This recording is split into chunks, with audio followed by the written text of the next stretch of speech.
안녕하세요. 박연미입니다. 국제유가가 한때 배럴당 130달러를 돌파했다가 간신히 진정됐습니다. 러시아산 원유 금수 조치 가능성이 공급 부족 우려를 키운 건데 유럽은 유보하면서 일단 큰 불을 껐습니다. 배럴당 120달러 앞둔값을 다행이라 해야 할지 답답하지만 전쟁과 제재로 불확실성이 커지면 기름값 더 비싸질 수도 있습니다. 그래서 늘 수출입 에는 시장 다변화가 필요합니다. 너무 오래 러시아산에 의존해온 유럽이 전비로 쓰일 줄 알면서도 러시아산 에너지 수입을 멈추지 못하는 상황 염두에 둬야 할 때입니다.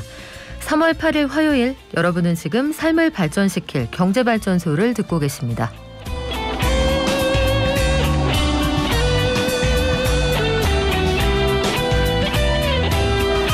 어제 장중에 원달러 환율이 1년 9개월 사이 가장 높은 1220원을 돌파했습니다. 또 우리 정부가 러시아에 대한 추가 제재에 동참하면서 이번 사태로 피해본 기업들에게 최대 10억 원을 지원하기로 했습니다. 지난해 상장사 83곳이 회계 처리 기준을 위반했다. 150억 원의 과징금을 물게 됐다. 이런 소식도 들어왔는데 상장사의 회계 처리 기준 위반은 투자자들에게 잘못된 정보를 주게 되죠. 굉장히 심각한 파급 효과가 있는 내용들이고요.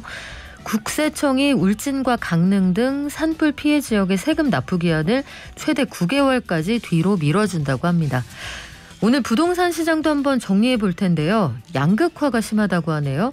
또 지방에는 미분양이 많다고 하는데 향후에 부동산 시장 어떻게 흘러갈까요? 김열매 연구위원과 함께 알아보겠습니다. 증시 시간에는 간밤 뉴욕 증시 그리고 오늘 우리장 전망해 보고요. 박연미의 경제픽. 오늘은 직장 내 괴롭힘에 대한 대응 방안 집중해서 알아볼게요. 없으면 좋겠지만 알아두면 힘이 될 겁니다. 경제탐사 시간에는 최근 국내외 가상자산 시장 현황을 알아보려고 하는데 러시아와 우크라이나에서 이 가상자산 수요가 늘어나면서 시장 가격에 상당한 영향을 주고 있다고 하네요. 최근에 국내에서 나온 보고서 포함해서 김유신 기자가 정리해드립니다. 저희 방송 중에 샵 0951로 문자 주실 수 있고요. 짧은 문자 50원, 긴 문자는 100원입니다.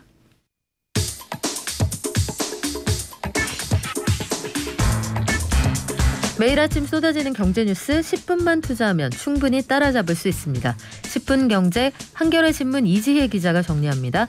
안녕하세요. 안녕하세요. 어제 원달러 환율이 장중에 1220원을 돌파했어요. 이게 거의 2년 사이 처음이죠? 네, 맞습니다. 러시아의 우크라이나 공격이 거세지면서 원달러 환율이 장중 1220원을 넘어섰습니다. 2020년 6월 2일 이후로 1년 9개월 만에 처음입니다. 어제 장 초반부터 환율이 널뛰기를 하면서 장중 최고 1227원까지 올랐고요. 오늘은 1230원을 돌파하고 있습니다. 이렇게 달러가 강세를 보이는 건 우크라이나 사태가 해결될 조짐이 보이지 않고 장기화될 가능성이 커지면서 안전자산에 대한 선호 심리가 강해지고 있기 때문입니다. 게다가 러시아에 대한 제재의 여파가 아무래도 지리적으로 가까운 유럽 국가들에 피해를 줄 수 있다는 예상까지 얹어져서 유로화가 약세를 보이고 있는 점도 달러 강세에 영향을 미쳤습니다. 여기에 미국이 러시아 원유 거래에 대한 제재까지 하게 된다면 환율은 더 올라갈 전망인데요. 증시 전문가들은 단기적으로 환율이 1250원까지 오를 수 있다는 관측까지 내놓고 있는 상황입니다. 네, 어제 외환당국에서 환율 방어를 위한 개입에 나섰다고 하는데 구두 개입, 이건 뭔가요? 환율이 지나치게 폭등하거나 폭락하게 되면 우리 경제에 미치는 영향이 너무 커지기 때문에 이런 경우는 정부가 외환시장에 직간접적으로 개입을 하게 됩니다. 그 1단계가 구두 개입인데요. 정부 관계자가 시장에 예의주시하고 있다거나 현재 시장이 비정상이라거나 하는 식으로 메시지를 전달하는 겁니다. 이 메시지의 수위와 내용은 그때그때 달라지는데요. 환율이 더 요동을 치면 정부가 달러를 직접 사고 파는 실개입을 할 수도 있다는 경고를 하는 셈입니다. 어제도 그 구두 개입이 있었는데요. 오전 10시 50분쯤 외환당국이 최근 대외 여건 변화에 따른 역외의 투기적 움직임이나 역내 시장 참가자들의 과도한 불안 심리가 있는지 모니터링하고 있다면서 국내 주요 외환 수급 주체들과 소통을 강화하겠다고 밝혔습니다. 이 메시지를 좀 해석을 해보자면요. 수출업체들이나 모수입업체들, 연기금 지금 등 외환시장 참가자들이 과민 반응을 하지 않도록 소통하고 협조를 구하겠다 이런 취지로 보시면 됩니다. 네, 이게 그 외환 당국에서 그러니까 기획재정부 국제금융국에서 시장 매체라고 하는 5개에서 8개 사이 국내외 시장 매체 전화를 돌립니다. 해서 요 내용을 전달을 하게 되는데 정말로 전화 통화로 하는 그 멘트거든요. 이것보다 상황이 심각하다 싶으면 그때는 이제 페이퍼로 개입하는 내용이 배포가 됩니다. 자, 다음 주제 볼까요? 정부가 러시아에 대한 제재 추가로 동참하기로 했군요. 예, 앞서 정부는 러시아의 주요 시중은행 7곳에 대한 거래 중지, 러시아 국고채 거래 중단, 러시아 스위프트 배제, 그리고 러시아의 우방국인 벨라루스에 대한 수출 통제까지 4가지 제재안을 발표를 했었는데요. 어제는 러시아 중앙은행과 국부펀드에 대한 거래 중단 조치를 결정해 발표했습니다. 지난달 28일에 미국과 유럽연합에서 러시아 중앙은행에 대한 거래 금지 결정이 있었고 국부펀드 관련 프로젝트 참가 금지도 연달아 이어지면서 우리도 추가 조치에 동참하게 된 겁니다. 앞서 우리 정부의 금융거래 중단 대상에 빠졌던 러시아은행도 거래 중단 목록에 새로 포함됐습니다.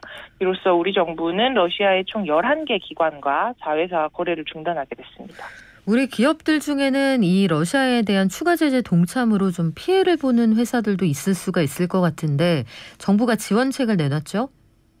예, 어제 회의에서는 이번 사태로 영향을 받을 수 있는 중소기업과 해양수산부문 등을 중심으로 구체적인 대응 조치도 논의됐는데요. 우선 우크라이나 그리고 러시아와 수출 비중이 30% 이상인 수출 기업에 대해서는 업체당 최대 10억 원의 긴급 경영 안정자금을 지원하기로 했습니다. 피해 기업 대상으로 특례 보증을 신설하고 보증 한도와 보증 비율 등도 우대 적용하기로 했고요. 또 러시아, 우크라이나 수출이 감소한 기업들을 대상으로 해외 바이어 그리고 국내 중소기업 간 매칭 지원 프로그램도 활용을 해서 대체 거래선을 알선하는 지원도 병행됩니다. 또 원자재 가격 상승으로 원가 부담이 가중되는 기업에는 납품 단가 조정 제도를 활용할 수 있도록 법률 자문도 지원될 예정입니다. 네, 증시에서는 지난해 상장 회사 83곳이 회계 처리 기준을 위반했다가 150억 원의 과징금을 물게 됐다 이런 소식도 있군요. 금융감독원이 지난해 상장회사 152곳에 대해서 재무제표 심사 감리를 진행한 결과 83곳에서 회계기준 위반이 확인됐다고 밝혔습니다. 이 재무제표 심사는 공시된 재무제표 등의 회계처리 기준 위반 사항이 있는지 검토하는 제도인데요. 위반 가능성이 높은 회사를 언론 보도 등을 통해서 입수를 하거나 또 무작위로 추출된 표본을 가지고 진행이 됩니다. 이번에 심사 감리를 진행한 152곳 가운데 49곳은 혐의사항 입수를 통한 혐의 심사였고요. 나머지는 표본 심사였습니다. 이렇게 나온 회계처리 위반 지적률이 54.6%로 절반을 넘어섰는데 지난해보다는 12%포인트 가까이 감소한 수치였습니다. 하지만 과징금은 늘었습니다. 이들에게 부과되는 과징금 총액은 159억 7천만 원이었는데요. 1년 전보다 68% 증가했습니다. 외부 감사법상 과징금 부과 제도가 강화되면서 회사별로 평균 부과 금액이 증가한 영향이었습니다. 장부가 정확하지 않으면 현재와 미래 이 회사의 가치를 정확히 평가할 수가 없으니까 투자자들이 헷갈리게 마련이거든요. 이게 그래서 회사의 숫자나 과징금보다 사실은 시장에 미치는 영향이 훨씬 크다는 거 기업들도 꼭 기억을 했으면 좋겠습니다. 국세청은 이번에 울진과 강릉 산불 피해 지역에 세금을 좀 늦게 내도 된다, 이 유예하는 조치를 하기로 했군요. 예, 국세청이 산불로 피해를 입은 경북 울진, 강원 삼척, 강릉 동해 등 지역 납세자들에게 납부기한 연장, 압류 매각 유예, 세무조사 연기 등 세정 지원을 실시하겠다고 밝혔습니다. 우선 산불 피해를 입은 이 지역 납세자들에게 종합소득세, 부가가치세, 법인세 등의 신고 납부기한을 최대 9개월까지 연장하기로 했고요. 특별 재난지역으로 선포된 울진과 삼척에 있는 중소기업에 대해서는 유예기간을 최대 2년까지 확대하기로 했습니다. 또 체납액이 지금 있는 경우에 압류된 부동산 등의 매각을 보류하는 등의 강제징수 집행도 최장 1년까지 유예하기로 했습니다. 네, 해당 지역에 계신 분들 부디 건강 조심하시고 힘내셨으면 좋겠습니다. 지금까지 한겨레 신문 이지혜 기자였습니다. 고맙습니다. 감사합니다. 네, 저희 오늘 1주년인 거 알아주시는 우리 식구들 많으시네요. 일렉테크 에코님 고맙습니다. 철만님, 인설님, 대마왕님 우리 항상 유튜브에 터줏대감 들이시죠. 그리고 저희 게시판에 항상 1등부터 10등까지 출첵해주시는 핑크로봇님 고맙습니다. K꽃님님도 여러 가지 의견 늘 감사하게 듣고 있고요. 9891님 베트남에서 부인이 오셨군요. 그래서 이번에 첫 투표다 떨린다 하셨는데 네, 꼭 소중한 한 표 행사하시기 바랍니다. 살들의 추억님 저도 공감합니다. 회계 처리 기준을 위반한 회사가 이렇게 많은데 거의 과징금이 겨우 150억밖에 안 된단 말이요 하셨는데 이게 아마 향후에 더 그러면 안 된다는 경고의 조치이기 때문에 앞으로 상황을 좀 지켜보면 달라지겠죠. 저희 부동산 시장도 오랜만에 다시 점검을 하려고 하는데 주택시장의 양극화 현상이 통계에 고스란히 반영이 되고 있는 상황입니다. 매매, 전월세 시장에서 고가 아파트, 저가 아파트 가격 차가 역대 최고치까지 벌어졌다고 하거든요. 한편으로는 지방의 미분양 주택이 또 늘어난다고도 합니다. 숫자를 통해서 지금 부동산 시장 객관적으로 조망해보죠. NH투자증권의 김열매 연구위원 연결돼 있습니다. 안녕하세요. 안녕하세요. 네, 주택시장의 양극화 현상 지금 현황이 어떻습니까? 네. 지금 매매 시장, 전세 시장 모두 고가 아파트와 저가 아파트의 가격 차이가 역대 최대 수준으로 벌어지고 있습니다.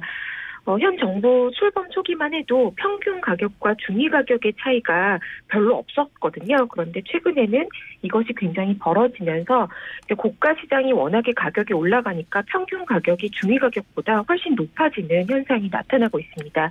아무래도 똘똘한 한 채를 선호하는 수요자가 늘어나면서 양극화가 심해진다라고 보여지는 상황입니다. 특히 상하위 5분위 배수가 역대 최대치까지 벌어졌다. 이게 무슨 얘기인가요? 네, 이제 주택을 가격에 따라서 20%씩 5등분하는 게 5분위입니다. 그래서 가장 비싼 거를 이제 상위 20% 5분위라고 하고 가격의 하위 20%를 1분위라고 하는데요. 이 1분위 가격과 5분위 가격의 평균 가격을 나눴을 때 그러니까 평균 고가 가격을 저가 가격으로 나눴을 때 배수를 5분위 배율이라고 하는데요. 이 배수가 높아지면 높아질수록 하위 20% 대비 상위 20%의 아파트 가격이 높다라는 걸로 해석이 됩니다. 이 배수가 KB국민은행이 발표한 2월달 수치에 따르면 전국 아파트 기준으로는 매매 가격이 10배, 전세 가격은 7.8배로 집계가 됐습니다. 그래서 이게 이제 과거 대비해서는 낮을 때는 한 7배 정도였는데 지금 굉장히 가파르게 매매 가격 기준으로 10배까지 올라왔다 이렇게 볼 수가 있고요. 서울 같은 경우에는 주택 기준으로는 매매 가격이 5배지만 아파트 기준으로는 4.2배입니다. 그러니까 전국은 10배 차이인데 왜 서울은 4.2배냐? 그럼 서울은 양극화가 덜한 거냐? 이렇게 볼 수가 있는데요. 최근 2년 사이에 서울은 저가 하위 20% 가격도 굉장히 가파르게 오르면서 배수는 오히려 낮아져서 전국적으로 차이가 굉장히 벌어진 상태입니다. 그렇군요. 이게 고가 아파트는 매매가, 전세가 다 올랐는데 저가 아파트는 매매가, 전세가가 다 떨어졌다. 이게 그 배수를 늘리는 가장 근본적인 이유가 되겠네요. 네, 맞습니다. 고가 아파트가 더 많이 올랐다. 그리고 특히 매매 전세가 다 같이 올랐다. 이렇게 볼 수가 있는 거고요. 지금 전국의 하위 20% 아파트 가격이 평균 1억 2,342만 원인데요. 지난달 대비해서 지금 65만 원이 오히려 떨어졌습니다. 하지만 상위 20% 같은 경우에는 평균 12억 3,639만 원으로 2,307만 원이 한 달 만에 올랐다. 이렇게 볼 수가 있습니다. 그래서 상위와 하위에 배율은 더 벌어지고 있다. 이렇게 보시면 좋을 것 같아요. 이게 이제 서울 같은 경우에도 평균 매매 가격이 불과 몇 년 전만 해도 그러니까 2017년 1월 숫자를 제가 찾아보니까 평균과 중위 가격이 6억 원이 약간 안 되는 수준에서 거의 붙어 있었는데요. 네. 지금은 평균 매매 가격이 12억 6,891만 원으로 중앙 가격이라고 하는 10억 8,775만 원보다 무려 1억 8천만 원이나 높게 크게 격차가 벌어진 상태입니다. 이 중앙값이라는 게 서울에 있는 아파트를 한 줄로 쫙 세워놨을 때 딱 중간 가격을 가지고 있는 아파트 가격, 요걸 말씀하시는 거죠? 네, 맞습니다. 그래서 평균 가격은 아무래도 전체 가격을 전체 집의 숫자로 나누는 거다 보니까 고가 시장이 커지면 커질수록 평균 가격은 올라가게 되고요. 중간값은 말씀하신 것처럼 100명이 있으면 100명 중에 딱 가운데 값을 찾아내는 게 중간값입니다. 전세 시장에서 양극화 현상이 더 두드러진다, 이런 주장도 있어요.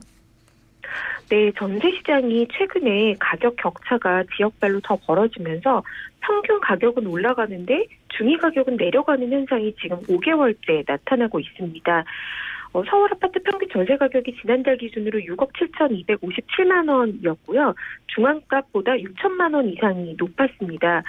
1년 전에는 이게 가격 차이가 91만 원에 불과했기 때문에 전세 가격도 격차가 굉장히 벌어지고 있다, 이렇게 보실 수가 있는 거죠. 그런데 이 와중에 지난해 대비 전국 주택 인허가 실적은 늘었다. 그러니까 시장의 공급은 더 많이 될 거다, 이런 얘기네요.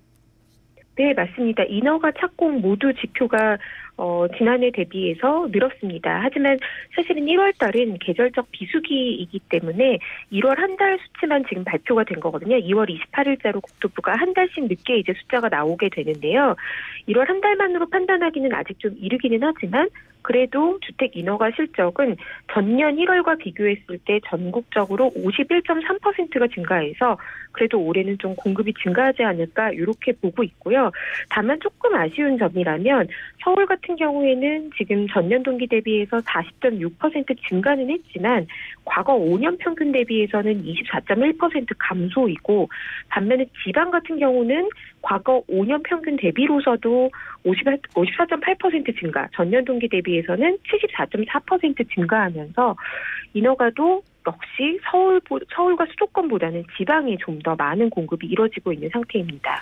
그래서 걱정스러운 게 최근에 보면 지방을 중심으로 미분양 주택이 늘어난다라고 하잖아요. 서울은 그래도 늘어난다고 해도 최근 5년치 평균보다는 공급량이 적다는 건데 오히려 집이 남는 지방에 공급이 늘어난다. 이거 미분양 주택 더 늘어나는 거 아닌가요? 네, 그렇습니다. 지금 당장 1월달 발표된, 그러니까 1월 수치 2월에 발표된 바에 따르면 전국의 미분양 주택이 전달 대비해서 4,000호, 무려 22.17%가 한 달 만에 증가한 거는 최근 5년 사이에 못 보던 현상이고 굉장히 가파른 상승이라고 볼 수 있습니다. 그런데 이것이 대부분 지방이고요. 수도권 같은 경우에는 미분양이 지금 전체 총량이 1,325호로 전월 대비 184호, 12.2%가 오히려 감소를 했습니다. 하지만 지방은 2402호로 4,200세대가 25.9% 한 달 만에 증가했기 때문에 지방에 대한 미분양에 대해서는 올해 상반기 당장 좀 문제가 되는 지역들이 생길 만큼 우려가 되는 상황입니다. 전반적으로 주택 거래량 자체가 줄어들고 있다. 이것도 통계로 잡히는 상황이죠? 네, 맞습니다. 거래 절벽이라고 지금 저희가 표현을 하고 있는데요. 국토부에 따르면 지금 1월달 전국의 주택 매매량이 총 41,709건으로 전년 동월 대비해서 무려 54%가 감소했습니다.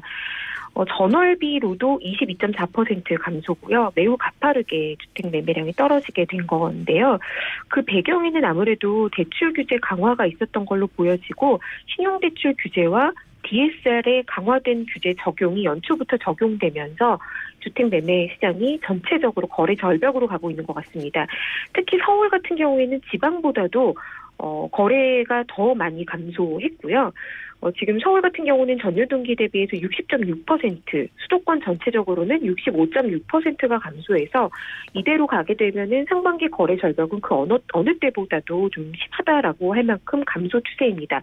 반면에 전월세 시장으로는 이제 매매를 안 하니까 아무래도 전세로 가겠죠. 그래서 네. 전월세 거래량은 전년 동기 대비해서 13.9% 늘어나고 있는 추세입니다.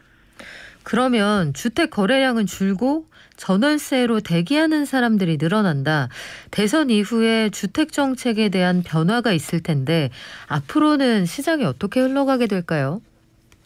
사실은 이제 정책적 변화가 크게 일어날 수 있다라고 보는 대선인 만큼 대선 때까지는 거래 자체를 조금 유보하겠다라는 분들이 매수나 매도 양측에서 있었습니다. 그래서 거래 절벽이 더 심화된 부분이 있고요.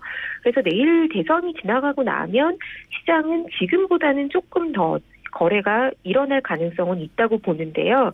그럼에도 불구하고 올해는 매매 가격보다 주목해야 되는 것이 전월세 가격이라고 보여집니다. 앞서 말씀드린 것처럼 전월세는 숫자로 살펴봤을 때에도 가격도 지금 양극화가 더 심해지고 있고 거래량도 증가하는 추세이기 때문에 하반기에 임대차법 시행 2년을 맞이했을 때 전세 가격이 어느 정도 상승률로 가느냐에 따라서 주택시장이 차별화될 것으로 보여지거든요. 그래서 일단은 대선이 내일 좀 중요하고 그다음에 하반기는 전월세 가격이 좀 중요하다. 이렇게 볼 수 있고요. 지금 거래 침체 배경에는 대출 규제 강화가 있는데 네. 이러다 보니까 5대 시중은행의 가계대출 잔액이 정말 오랜만에 감소를 했습니다. 전년말 대비해서 지금 오히려 마이너스 상태로 줄어있는 상태거든요. 그래서 최근 들어서 5대 시중은행이 다시 신용대출을 조금 늘려주고 대출에 대해서도 없애버렸던 우대금리를 다시 복구하고 있습니다. 따라서 이런 추세에서는 4월, 5월에 주택거래의 성수기를 맞이하면 지금보다는 조금 개선될 걸로 보여집니다. 네, 앞으로의 상황 지켜볼게요. 지금까지 NH투자증권의 김열매 연구위원이었습니다. 고맙습니다. 감사합니다. 자, 방역 수칙 지키는 거 요즘에 사전투표 이후에 더욱 중요하다 이런 생각 많이 하게 되네요. 마스크 착용 꼭 해주시고요. 사회적 거리두기 계속해서 유지해 주시기 바랍니다.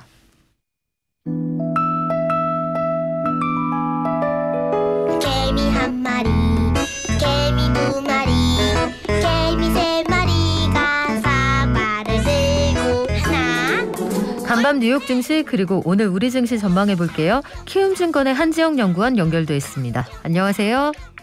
네, 안녕하세요. 간밤 뉴욕 증시 어려웠습니다. 왜 그랬습니까?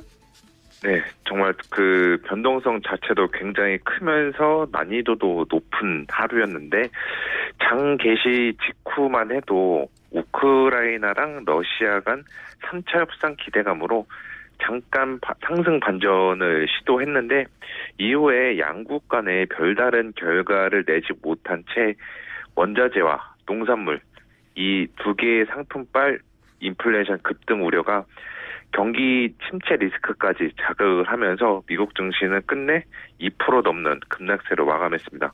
특히나 나스닥 같은 경우 3.6%대의 폭락세를 보였는데 아마존, 테슬라, 엔비디아 등 대형 기술주들이 모조리 동반 급락세를 보인 영향이 컸습니다. 전체적으로 보면 시장의 변동성이 확대되고 있다. 말씀하신 것처럼 전황에 따라서 달라지는 것 같은데 우크라이나하고 러시아 3차 협상이 별다른 성과 없이 끝났단 말이에요. 네네. 증시에서는 이 상황을 어떻게 받아들이고 있는지 궁금합니다. 일단은 심플한 움직임을 설명드리면은 다들 섣불리 손이 안 나가는, 그러니까 매수 버튼이나 매도 버튼이 잘 안 눌릴 정도로 불확실하다라고 느끼고 있는 것 같아요.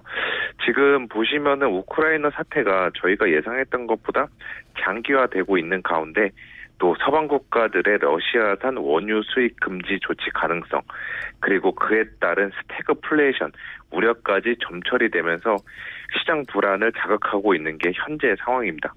그리고 지금 러시아 쪽의 스탠스를 보면은 러시아는 우크라이나의 나토 가입 중단 그리고 돈바스 칠러 반군 지역들이 자국 영토 병합을 인정시켜 준다면은 본인들은 전쟁을 즉시 중단하겠다는 입장인데요.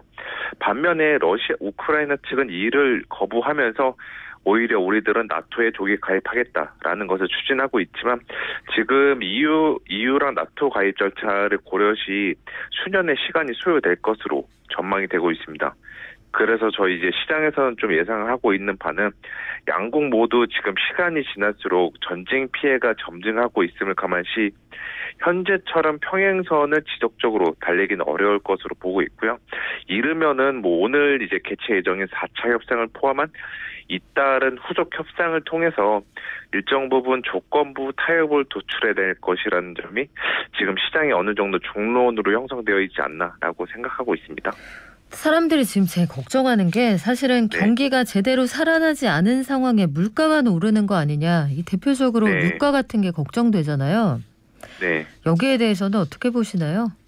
예, 지금 뭐 우리나라 기름값도 지금 계속해서 오르고 있더라고요. 저도 뭐 개인적으로 생활 경제상으로도 부담이 되고 있는 요인인데 이처럼 지금 원자재 가격 급등으로 과거 70년대 오일 쇼크발 스태그플레이션 우려가 지금 나오고 있는 건 사실인데 저는 우려는 있겠지만 그 현실화 가능성은 좀 낮다라고 보고 있어요. 왜 그러냐면은 지금 미국에 포함한 주요국들의 경제 지표들을 보면은 그래도 양호하고 잘 버티고 있는 상황입니다. 그리고 스태그플레이션의 조건은 경제 지표들이 모조리 안 좋아져야 돼 이게 조건을 충족시키는 건데 현재는 그 단계가 아니라는 거. 그리고 그 단계까지 가려면은 시간이 너무 많이 남았다는 것을 좀 저는 생각하고 있고요. 다시 말해 지금 글로벌 경기 펀더멘털은 양호하다라고 보고 있습니다. 그래서 이런 거를 감안을 했을 때 우크라이나 사태가 장기화되지 않는 이상 이 스태그플레이션 문제의 현실한 가능성은 확률상으로 전 낮다라고 보고 있습니다.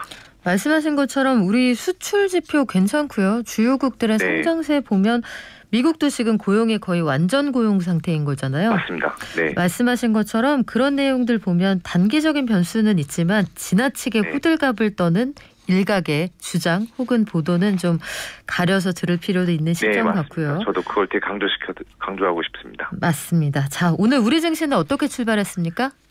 네, 미국 증시 뭐 3% 넘게 급락을 했는데 코스피는 지금 0.6%대 하락세를 보이면서 상대적으로 지금 선방을 하고 있는 모습입니다. 아무래도 그 미국 증시의 급락 배경이었던 스태그플레이션 우려는 어제 우리나라 증시에도 상당 부분 반영이 된 만큼 이를 지금 어느 정도 했다라고 보고 있고요.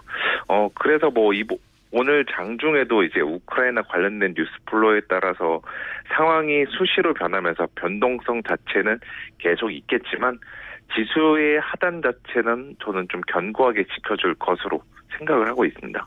네, 부디 그 전망이 맞았으면 좋겠네요. 지금까지 키움증권의 한지영 연구원이었습니다. 고맙습니다. 네, 감사합니다.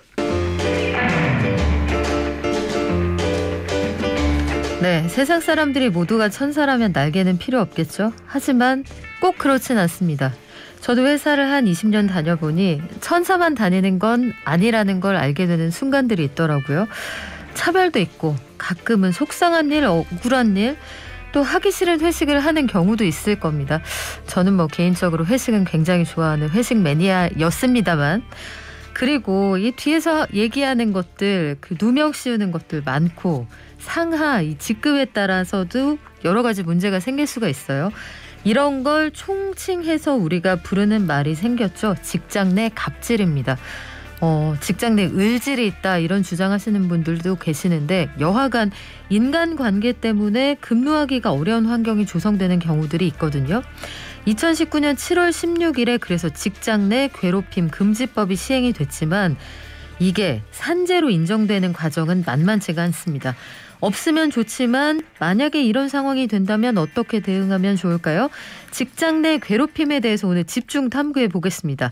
회사를 구하는 인사의 저자 HR 컨설턴트 장내석 노무사 오셨네요. 안녕하세요. 네, 안녕하세요. 1주년 축하드립니다. 네, 고맙습니다. 항상 저희 자리 빛내주셔서 저희도 감사드립니다.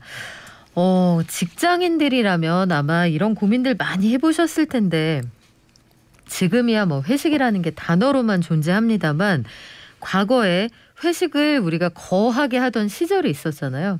그때 만약에 내가 신입사원이다. 회사에 갔는데 나는 간이 좀 안 좋고 체력이 떨어지는데 그렇게 술을 강요한다라고 하면 이런 거 직장 내 괴롭힘 많습니까? 네, 맞습니다. 요즘은 회식 자리 강요 자체가 직장 내 괴롭힘이 될 수 있는데요. 거기다가 술까지 강요한다? 당연히 직장 내 괴롭힘에 해당합니다. 그렇군요. 그런데 우리가 직장 내 괴롭힘을 방지하기 위한 법률이 생긴 게 벌써 3년 전이에요. 근데 어떤 행위를 직장 내 괴롭힘이라고 볼 수 있는지 이거 아직도 좀 헷갈리시거든요. 네, 직장 내 괴롭힘은 사용자 또는 근로자가 직장에서의 지위 또는 관계 등의 우위를 이용하여 업무상 적정 범위를 넘어서 다른 근로자에게 신체적 정신적 고통을 주거나 근무 환경을 악화시키는 행위라고 정의하고 있는데요. 이걸 좀 길지요. 하나씩 분석을 해보면 가해자는 직장 상사뿐만 아니라 동료나 후배도 가능하고요. 네. 지위 또는 관계의 우위, 이게 무슨 말이냐. 업무 지휘 관계뿐만이 아니라 뭐 근속 연수가 길다, 아니면 전문 지식이 높다, 뭐 감사 인사부서 같이 업무의 직장 내 영향력이 좀 높다, 뭐 정규직이다. 한마디로 그 조직 내에서 힘이 좀 있는 사람이 힘이 없는 사람을 괴롭히는 게 다 해당이 됩니다. 그래요. 이게 최근 들어서는 비단 위계질서뿐만 아니라 얼마나 직장 내에서 빅마우스이냐, 본인의 발언권을 가지고 있느냐, 이게 문제가 된다고도 하는데, 업무상 적정 범위를 넘는 행위, 상식적으로 지나쳤다, 금도를 넘었다, 이런 행위를 말하는 거군요. 네, 맞습니다. 업무상 필요성이 없는 그런 사적 행위나 아니면 필요성이 있다 하더라도 그 정도가 지나친 경우를 말하는데요. 그리고 이제 직장 내 괴롭힘 판단 기준 중에 신체적, 정신적 고통을 주는지 여부가 있는데, 이는 철저하게 피해자 관점에서 판단합니다.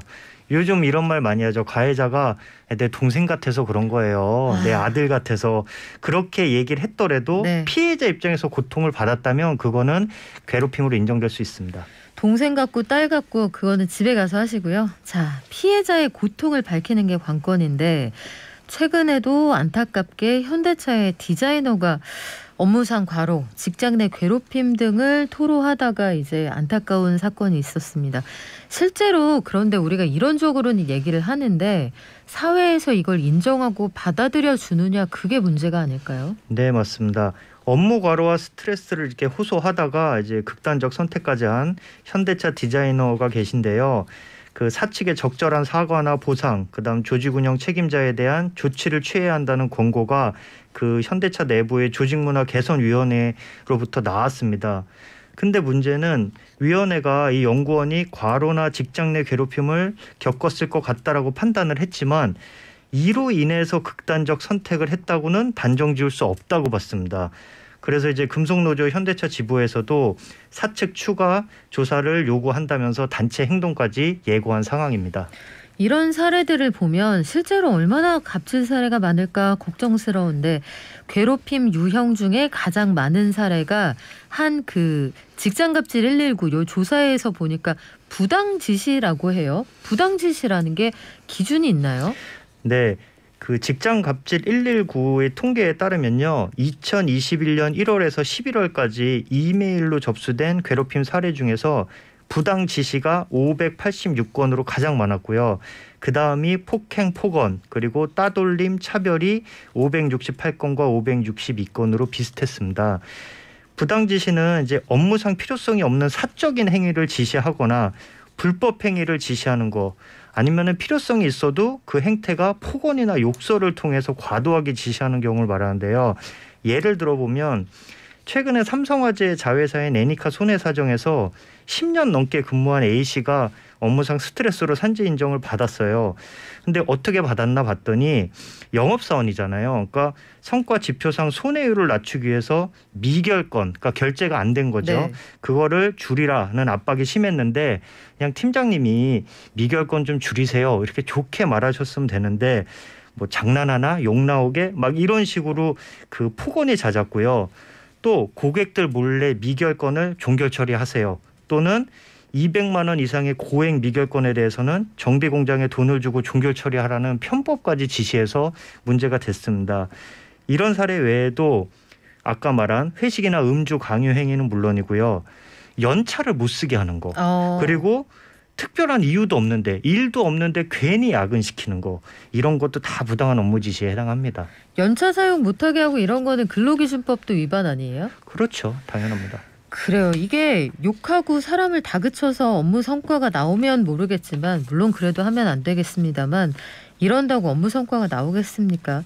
통계를 보면 이것뿐만 아니라 직장 내 따돌림도 굉장히 스트레스를 준다, 높은 비중을 차지했다고 하는데 실제로 사례가 그렇게 많은가 보죠? 네, 맞습니다. 직장 내 따돌림을 당하는 사유도 다양한데요. 그 지방의 대중교통 서비스를 제공하는 공사에서 일하던 김 주임이 있었는데 막상 들어가 보니까 소속 사업장에 소장님이 계셨는데 무슨 최고 경영자 과정을 다닌다고 반년 동안 거의 매일 조퇴를 하시는 거예요. 그리고 리더인 소장님이 그렇게 하니까 그 밑에 직원들도 눈치 보면서 업무도 미루기 일쑤였다고 해요. 그래서 업무에 열의를 가진 이 김주임이 전체 회의 때 그 비용 산정 방식을 개선하는 방안을 건의를 했다 그래요. 그랬더니 회의 참석자들이 누군 몰라서 하나 하는 줄 알아? 뭐 쥐뿔도 모르는 게 나대기는 뭐 여기 도둑놈들만 있는 줄 알아? 등의 막말을 막 쏟아냈다고 합니다. 그리고 또 다른 사례인데요. 직장 내 따돌림도 마찬가지로 상급자뿐만 아니라 동료나 후배 직원도 가능하다고 하고 있습니다. 그 어떤 수제 맥주 회사가 있는데 거기에 커피 회사 출신의 그 고졸 점장이 부임을 했는데 그 수제 맥주 회사 직원들은 20대 초중반의 남성들로 구성돼 있었어요. 근데 일도 열심히 안 하고 근태도 조금 문제가 있었나 봐요. 그래서 점장님이 새로 가서 근태 관리도 철저히 하고 서비스 처리 지침도 만들고 이랬더니 피곤하게 한다 이거죠. 그래서 자기들끼리 이렇게 공모를 해가지고 그 만나도 인사도 안 하고 점장한테, 그리고는 어떤 직원은 게시판에다 마녀 복장을 한 할머니 그림을 그린 다음에 뭐 낙하산 꼰대 집에 가라는 말풍선을 그려놓는 행동도 했다고 합니다. 유치하네요. 사람을 괴롭히고자 하는 거라는데 이런 사람들 앞에서는 한마디도 못합니다. 자, 폭언, 따돌림 이런 거 누가 봐도 직장 내 괴롭힘 맞는 것 같은데 이런 건 어떻습니까? 그 업무 특성상 일이 많은 업종일 수도 있고 혹은 사람들에게 골고루 분배할 수 있는 업무량을 몰아주는 거예요. 그 사람 고생 좀 해봐라. 일을 많이 시키는 거 이것도 괴롭힘이 될 수 있습니까? 네, 아주 대표적인 사례인데요. 업무상 적정 범위를 벗어날 정도의 업무 지시도 이제 직장 내 괴롭힘에 해당합니다. 그 유명 패스트푸드 업체가 있었는데요. 거기서 매니저로 근무하는 직원 A씨가 있었어요. 근데 근로계약서에 하는 일이 딱 정해져 있죠. 거기는 부자재 위생관리, 뭐 아르바이트 인력관리 등이 있었는데 이 친구가 좀 꼼꼼했나 봐요. 그러다 보니까 일하는 시간이 좀 오래 걸리니까 점장이 실력이 안 되면 몸으로라도 때워야지 이러면서 홀 서빙에 카운터, 주방 업무까지 닥치는 대로 일을 시켰고 A씨는 하루에 거의 15시간씩을 근무를 했다고 합니다. 이런 케이스는 직장 내 괴롭힘에도 해당하지만 근로기준법상 주 52시간 근무 한도에도 위반이 됩니다. 그러므로 이제 근로계약서나 직무기술서상에 정해진 업무 이외의 지시는 거부하실 수가 있습니다. 그래요. 그런데 이렇게 눈에 띄게 일을 몰아준다, 많이 시킨다는 다른 사람들이 다 인지할 수가 있는 괴롭힘이잖아요. 근데 더 교묘한 괴롭힘도 있다고 합니다. 일을 안 주는 거죠. 회사에 갔는데 책상을 화장실 옆에 두고 면병만 하게 한다든가 하루 종일 앉아있거나 다른 사람 다 바쁜데 혼자 놀게 한다. 이것도 직장 내 괴롭힘에 해당이 됩니까? 네, 방금 말씀하신 면벽행위는 아주 극단적인 사례고요. 채용 공고나 이제 근로계약서에 어떤 정해진 업무를 하기로 계약을 한 거잖아요. 그래놓고 그 계약을 지키지 않는 것도 괴롭힘이 되는데요. 일부 기업 같은 경우에는 희망퇴직이나 공고사직을 시켜요. 요청을 하죠. 근데 직원이 싫습니다. 거부를 하면은 그때부터는 하루 종일 채용 사이트에서 잡서칭만 하게 한다든지 심지어는 잡서칭도 못하게 노트북까지 회수해서 정말 하루 종일 책상에 앉아만 있게 그렇게 하는 경우도 있다고 합니다.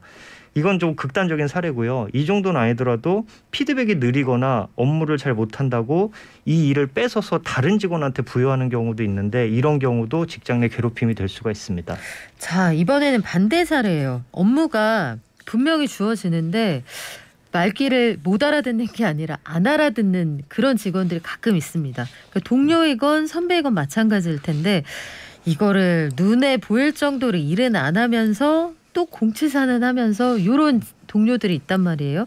이럴 때는 어떻게 업무 지시를 하고 지적을 하는 게 그런 바람직한가요? 네, 이런 직원 보면은 속이 답답하신 팀장님이나 임원분들 계실 거예요. 근데 이런 경우에도 아까 말한 것처럼 일을 뺏어서 예를 들어 일을 열심히 하고 피드백이 빠른 직원한테 몰아준다. 네. 그럼 어떻게 될까요?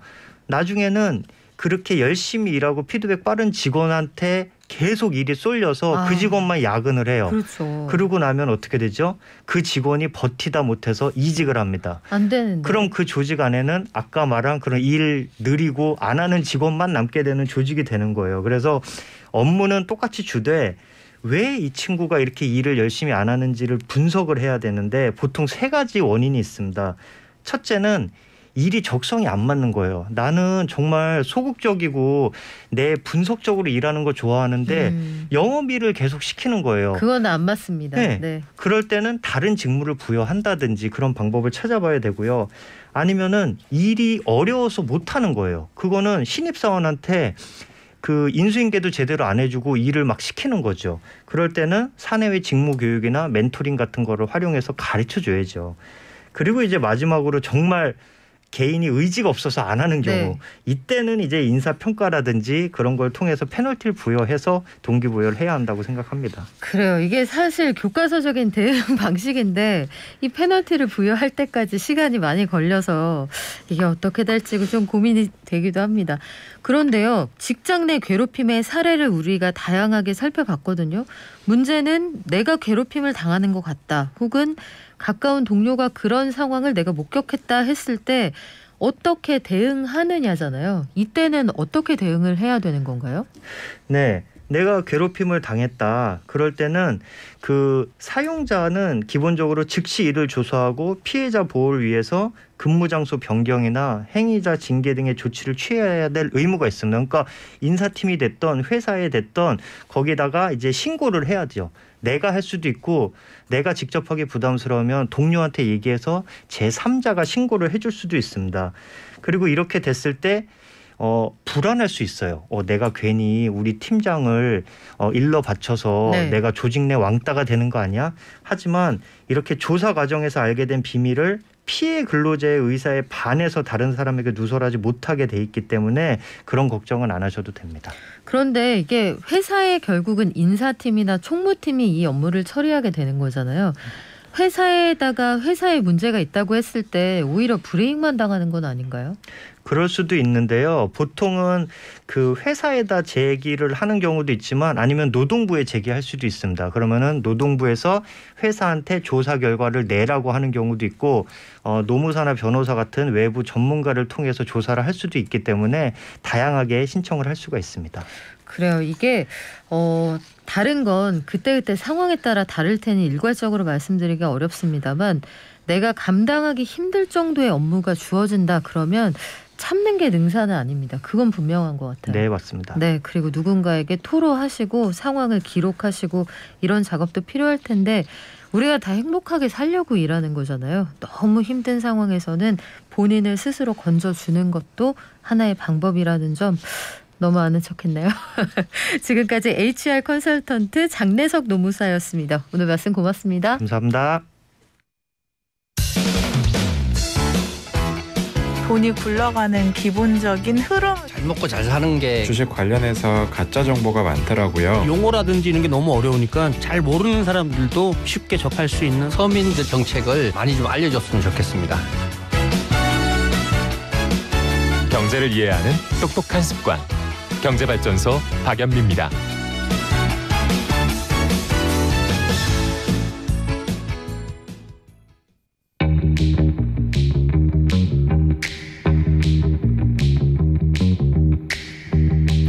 러시아와 우크라이나 사이의 이 갈등, 이번 전쟁이 가상자산 시장에도 큰 영향을 미치고 있습니다.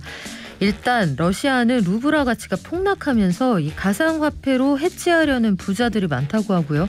우크라이나도 자산을 지키기 위한 최후의 수단 이렇게 활용들을 한다고 하는데 실제 시장에서 가격이 급등락하다 조금은 진정세를 찾아가는 것 같기도 하고요. 국내외 가상자산 시장의 현황 그리고 앞으로 투자할 때 유의할 점 매일경제신문 김유생 기자가 알려드립니다. 안녕하세요. 안녕하세요. 최근에 비트코인 같은 가상화폐 시세나 현황이 어떻습니까? 오늘 아침에 제가 확인을 해봤는데요. 비트코인 가격은 한 4,700만 원 선에서 왔다 갔다 하고 있고요. 사실은 이제 러시아와 우크라이나 사태 이후로 한 5천만 원 위로까지 상승을 했다가 지금은 세계 경제가 둔화될 거라는 조금 우려 속에서 4,700만 원대로 지금 하락한 모습입니다. 이게 러시아에 대한 금융 제재와 더불어서 가상자산 제재에 대한 가능성도 지금 나오고 있는 상황 아니에요? 예, 맞습니다. 이제 서방국에서는 이제 러시아인들이 비트코인을 매수하기 시작하면서 조금 이제 이 경제 제재에 대해서 우회로로 가상자산이 활용된다라는 어떤 지적이 있어서 이제 이 가상자산에 대해서도 조금 제재 필요성을 언급을 하고는 있는데요. 사실은 이게 조금 쉽지는 않습니다.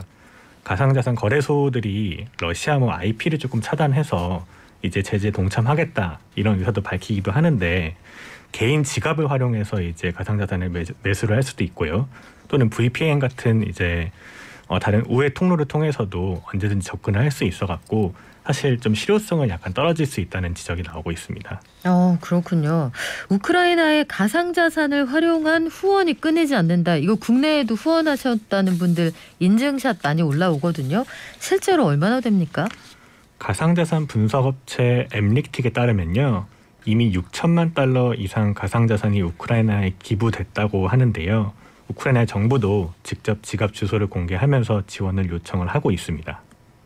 그렇군요. 실제로 보면 시세 변동이 큰데 가상자산에 여전히 많은 투자자들이 몰려간다고 하는 건 그럼에도 불구하고 이쪽에 기회가 있다고 보는 분들이 많다는 뜻이잖아요. 정부가 최근에 가상자산 시장에 대한 보고서를 내기도 했어요. 거기 담긴 내용 좀 소개해 주시죠. 많이들 아시다시피 작년 9월에 특정금융정보법, 줄여서 특금법 개정안이 시행되면서요. 가상자산 사업을 하는 분들은 이제 금융위원회 금융정보분석원 FIU라고 하죠. 여기에 신고를 마쳐야 합니다. 작년 말 기준으로 총 29곳이 이제 FIU에 신고를 마쳤습니다. 작년 하반기 이제 이곳에서 발생한 거래를 바탕으로 이 FIU가 국내 가상자산 거래와 관련한 보고서를 발표를 했습니다. 여기에는 총 거래액이라던가 투자자 수, 투자자 연령대, 투자액과 같은 내용 등이 담겼습니다. 우리나라에서 가상화폐 투자자가 대체 몇 명이나 됩니까? 금융정보분석원 보고서에 따르면요. 가상자산 거래소의 고객 확인 의무 절차를 마친 투자자 수는 558만 명인 것으로 조사됐는데요. 엄청나네요. 예. 방금 말씀드렸듯이 이제 신고를 마친 가상자산 사업자가 총 29곳이라고 이제 얘기를 했는데요. 사실 558만 명 중에서 99% 정도는 4곳에서 거래를 하고 있습니다. 그 이유는 29곳 중에서 아직 4곳에서만 원화로 코인을 살 수 있기 때문입니다. 이 4곳 거래소는 업비트, 빗썸, 코인원, 코빗을 의미합니다. 여기에 얼마 전에 가상화폐 거래소 고팍스도 전북은행과 실명계좌 발급 협약을 맺어서요. 조만간 신고 변경을 하게 되면 원화 거래가 가능해질 것으로 보입니다. 가상자산 투자에는 아무래도 젊은 연령층이 적극적이지 않을까 싶은데 실제 조사 결과는 어떻습니까? 예, 맞습니다. 가장 많은 이용 연령대는 30대 남성이었고요. 가상자산 투자자 558만 명 중에 121만 명이 30대 남성이었습니다. 그 다음이 40대 남성, 그리고 20대 남성 순으로 투자 비중을 차지를 했고요. 성별로 살펴보면 남성의 비중이 67%로 여성보다 2배가량 많은 것으로 나타났습니다. 평균 투자액도 궁금한데요. 투자자 중 절반 이상인 56%가 가상자산 거래소에 100만 원 이하로 투자하는 소액 투자자였습니다. 하지만 거액 투자자들도 상당수 있는 것으로 파악됐는데요. 특히 1억 원 이상 투자하는 고액 투자자는 9만 명가량 됐습니다. 많네요. 생각보다. 예, 굉장히 많습니다. 그리고 투자자들이 하루 평균 매수하는 횟수는 4.1회였고요. 한 번 거래할 때마다 평균 75만 원가량을 거래하는 것으로 나타났습니다. 저는 여기서 하루 평균 매수 횟수 요거 딱 밑줄을 그었는데 증권사 거래하시는 분들이 일평균 한 번 정도 거래를 하신다고 하더라고요. 확실히 가상자산 투자자들이 하루 종일 이거 굉장히 열심히 들여다보신다는 생각이 드는데 국내 투자자하고 외국 투자자의 특성에 차이가 있는 부분도 있습니까?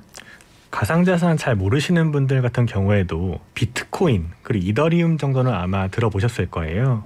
전 세계 시가총액 1위와 2위인 가상자산들인데요. 글로벌 관점에서 비트코인과 이더리움의 거래 비중은 굉장히 큰 편입니다. 비트코인이 전체 거래의 39.2%, 이더리움은 19.6%를 차지합니다. 하지만 국내에서는 조금 상황이 다른데요. 비트코인 거래 비중이 13.6%, 이더리움이 12.4%입니다. 그만큼 다른 잘 들어보지 못한 코인들의 거래가 굉장히 활발하다는 것을 의미를 하고요. 그 외에 상위 10대 이제 가상자산 거래 비중을 보더라도 외국과 이제 국내 순위가 상당히 차이가 많이 납니다.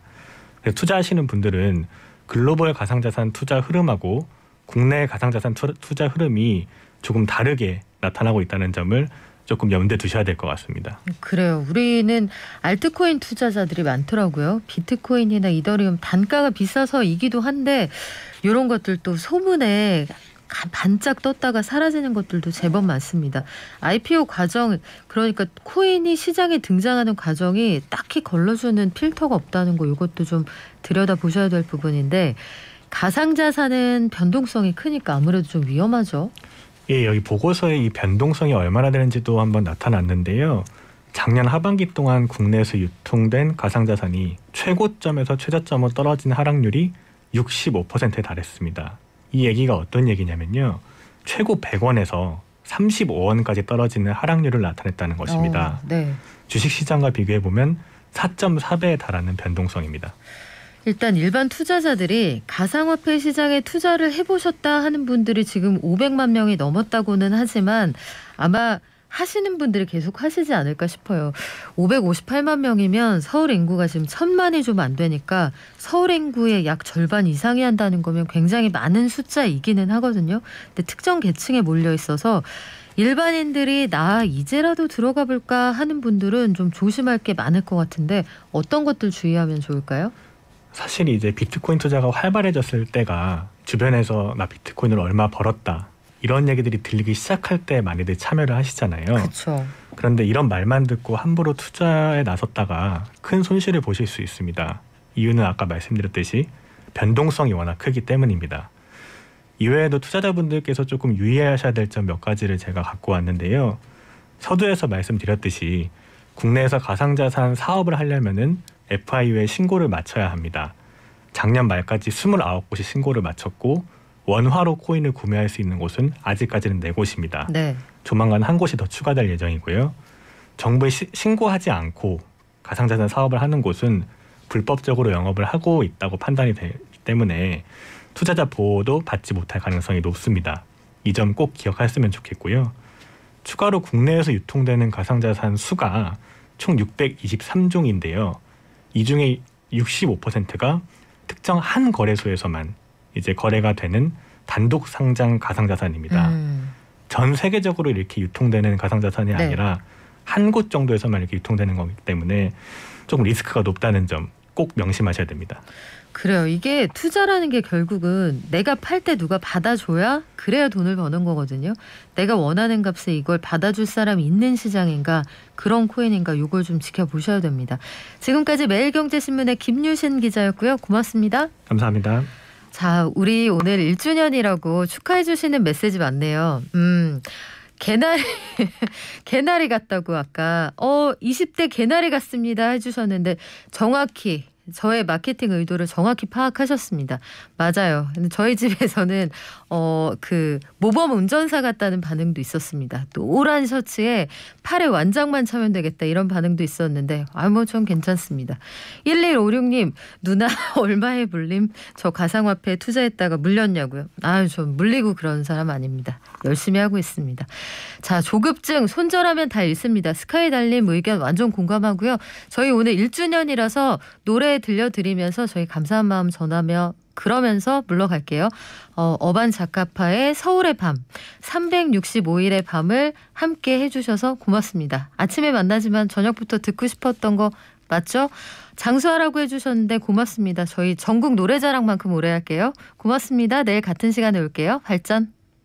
서울의 밤 먼지를 감췄지 골목골목 걸으며 baby talk to me walk and talk walk walk with me walk walk 서울의 밤 먼지를 감췄지 골목골목 걸으며 baby talk to me